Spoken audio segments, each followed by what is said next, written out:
Aujourd'hui, 8 novembre 2018. Cette semaine est marquée par la célébration du centenaire 1914-1918 autour des cérémonies du 11 novembre. Nous n'allons pas retracer ici les grandes lignes de la Der des Der, mais nous allons vous montrer comment les destins particuliers, agrégés les uns aux autres, forment le socle essentiel de l'histoire.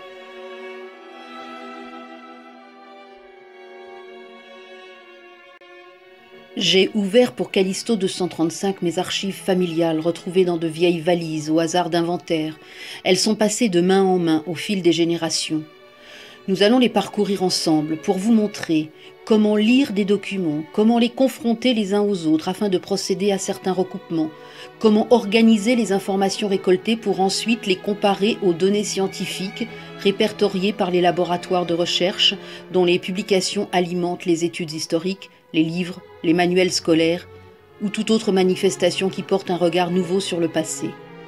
Le travail de l'historien se construit ainsi, au croisement du global et du particulier.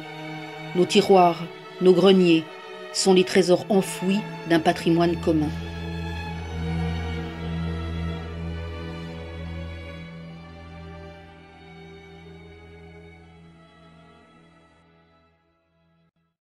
François Clerc habite à Chambéry, au numéro 93 du faubourg Montmélian.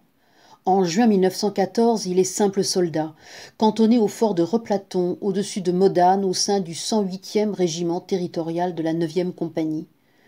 Nous avons peu de documents à notre disposition, quelques courriers et cartes postales qu'il envoie à sa fille Angèle et qui s'échelonnent du 24 juin 1914 au 23 mai 1916. Des photos, quelques documents connexes. Néanmoins, grâce aux indications manuscrites, au cachet de la poste, aux illustrations des cartes, nous pouvons extraire quelques précieuses informations qui nous éclairent sur l'atmosphère de ces premières années de guerre. Il se détache un itinéraire, une évolution dans la hiérarchie militaire, des indications, parcellaires certes, sur la vie des soldats, à l'arrière et dans les tranchées.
François Clerc est mort le 15 juin 1916.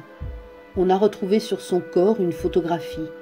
Sa mère et sa femme y sont graves, comme remplies déjà du drame qui se joue loin d'elle. Au dos, un message de la main de l'épouse définitivement éplorée. Parvenu jusqu'à nous, Il nous oblige au devoir de mémoire et nous lie d'un indéfectible sceau à ceux de 14.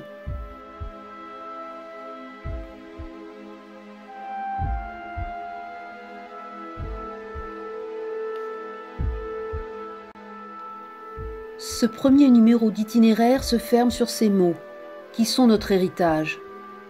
Si vous-même possédez de vieux albums photos, de vieux cartons remplis de documents collés par la poussière, du courrier, des objets, vous pouvez vous exercer à les faire parler et dessiner un fragment d'histoire auquel vous êtes relié et qui se rattache à la somme d'autres destins qui sont les fondements de l'histoire. J'espère que nous vous aurons donné envie de mener l'enquête à votre tour.